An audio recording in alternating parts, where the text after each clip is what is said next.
फतेहपुर विधानसभा में आजाद उम्मीदवार डॉक्टर राजन सुशांत ने कहा कि हमारे चुनाव में मुद्दे वही हैं जिनको लेकर हम पिछले कई महीनों से धरने पर बैठे हैं।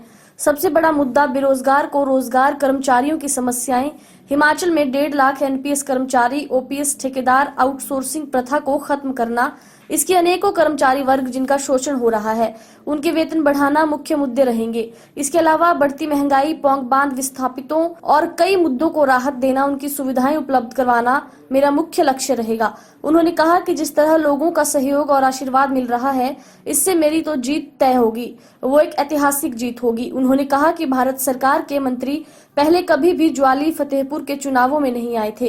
पहले केंद्रीय मंत्री अनुराग ठाकुर को फतेहपुर विधानसभा में आना पड़ा, लेकिन जनसभा में लोग कम पहुंचे। मुझे लगता है उनके साथ भी अन्याय हो गया।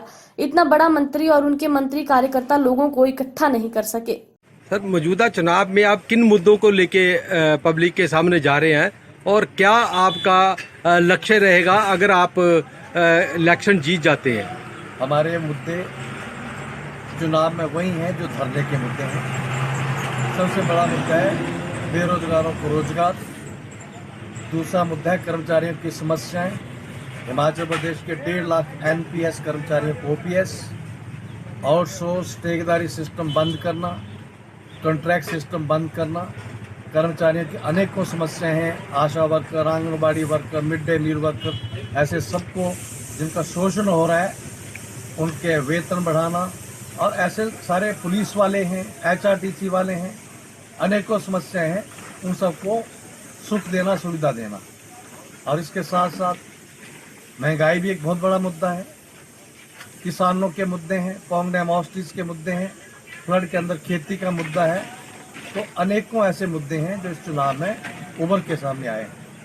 आप जब कैंपेनिंग करने जा रहे हैं, पब्लिक का जो सहयोग मिल रहा है उसको देख के आप क्या कहेंगे? मैं ये कह सकता हूँ कि प्रभु की कृपा से और जनता का इतना आशीर्वाद मिल रहा है कि इस बार की मेरी जो जीत होगी वो ऐतिहासिक जीत होगी। जो मौजूदा सरकार है, जहां कांग्रेस के जो कैंडिडेट हैं, आप एक आज़ाद उम्मीदवार खड़े हैं, क्या आपको दिक्कतों का या किसी परेशानी का सामना भी करना पड़ रहा है आपकी कैंपेनिंग के दौरान? मुझे किसी दिक्कत का नहीं है, लोग अपने आप ही मेरी कैंपेन को संभाल रहे हैं।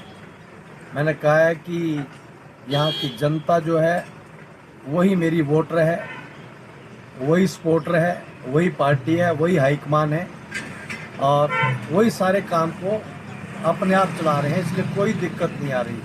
आप पिछले काफ़ी समय से धरने पे भी बैठे हो और सरकार ने आपको जहां तक कोई भी किसी भी तरीके की सुविधा जब पूछा नहीं है, तो क्या इस चीज़ का जो अभी चुनाव होने जा रहे हैं उस पर कोई प्रभाव पड़ेगा? निश्चित तौर पर लोग कह रहे हैं जो सरकार इतनी निष्ठुर है कि 4 बार जो एमएलए रहा, राजन सुशांत मिनिस्टर रहा, लोकसभा का एमपी रहा, उसके धरने में समस्याओं का हल तो क्या करना, शिष्टाचार के नाते पूछने के लिए भी मुख्यमंत्री तक नहीं आए, मंत्री प्रशासन नहीं आया।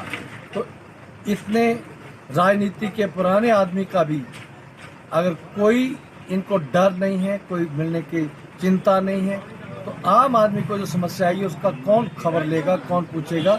ये लोगों के दिमाग में आ रहा है कि ये सरकार अहंकारी हो गई है। जिस तरीके से मौजूदा सरकार के या कांग्रेस के बड़े बड़े दिग्गज नेता लगातार फतेहपुर में दौरा कर रहे हैं, उसको लेके क्या कहेंगे? क्या उन्होंने कोई काम नहीं किया है, या विकास नहीं किया है, या क्या कमी रह गई होगी कि उनके बड़े बड़े दिग्गजों को बार बार जहाँ पे आने की जरूरत पड़ रही है? निश्चित तौर पर भारत सरकार के मंत्री कभी भी हमारे ज्वाली और फतेहपुर के चुनावों में नहीं आए थे। पहली बार भारत सरकार के मंत्री श्री अनुराग ठाकुर जी को आना पड़ा, लेकिन सारी जनसभाओं में लोग इतने कम आए कि मुझे लगता है कि उनके साथ भी अन्याय हो गया। इतना बड़ा मंत्री और उनका भी एक किस्म का इंसल्ट फील हुई उनको भी, और हमें भी लगा गलत हो गया। अगर आप प्रबंध नहीं कर सकते, जनता बुला नहीं सकते थे, तो मंत्री जी को बुलाने की जरूरत क्या थी? तो एक किस्म से जनता ने अपना रूप दिखा दिया है और उसी को सुधारने के लिए अब मुख्यमंत्री आ रहे हैं 21 तारीख को 7 जगह। अब मुख्यमंत्री एक कंस्टिट्यूंसी में 7 जगह आएंगे, गली गली कूचे कूचे में मंत्री बैठे हैं, विधायक बैठे हैं। अगर इन्होंने काम किया होता तो जरूरत ही क्या थी आने की। जैसे आपकी एक सभा हुई थी पिछले दिनों, आपने एक वर्ड चूज किया था कि ये सब मेरे चेले हैं, वो उसको लेके क्या कहेंगे? मैं इसमें कहना चाहता हूँ कि निश्चित तौर पर ये चेले ही हैं। अब पार्टी का ऑर्डर आया है उनको, सबके मुझे संदेश आ रहे हैं, कुछ बात भी करते हैं कि हमारी मजबूरी है, आप बुरा मत मानना, पार्टी ने ड्यूटी लगाई है। लेकिन साथ में वो बधाई भी दे रहे हैं कि जहाँ जहाँ भी जा रहे हैं बीजेपी कहीं नज़र ही नहीं आ रही। और उन्होंने रिपोर्ट भी भेजी है कि बीजेपी कंपटीशन में नहीं है, कैंडिडेट इतना कमज़ोर आया है, पिछली से गलती से सहानुभूति की नाव पर सवार होकर कोशिश की थी आगे जाने की, और लोग गुस्से में हैं उसके प्रति भी, उससे नफरत से देख रहे हैं। और मुझे लगता है कि यहाँ पर कैंडिडेट जमानत बचा ले तो बहुत बड़ी बात है। भाजपा के नेताओं पे जो जहाँ पे खड़े हुए हैं उम्मीदवार, जहाँ उससे पहले भी थे जो टिकट के दावेदारी दिखा रहे थे, उनको लेके बाहरी व्यक्ति कहा जा रहा है। इसका क्या आपको कुछ प्रभाव पड़ने वाला है? मैं समझा नहीं इस सवाल को। जैसे इनके जो उम्मीदवार जहाँ पे खड़े हैं, पिछले दिनों अभी पोस्टर भी लगे हुए थे कि ये बाहरी हैं, फतेहपुर के नहीं हैं, उसको लेके क्या जनता आपके प्रति सोच रही है? निश्चित तौर पर यहाँ पर धरतीपुत्र का नारा लगा था और कृपाल परमार जी का टिकट काटने में ये भी मुख्य कारण बतलाया गया। लेकिन अगर वो धरतीपुत्र नहीं थे तो बलदेव ठाकुर भी धरतीपुत्र नहीं है। इनका घर भी आज भी, सब मकान भी, रहना सहना सब भोल पंचायत के अंदर है, जो ज्वाली कंस्टिट्यूंसी का हिस्सा है।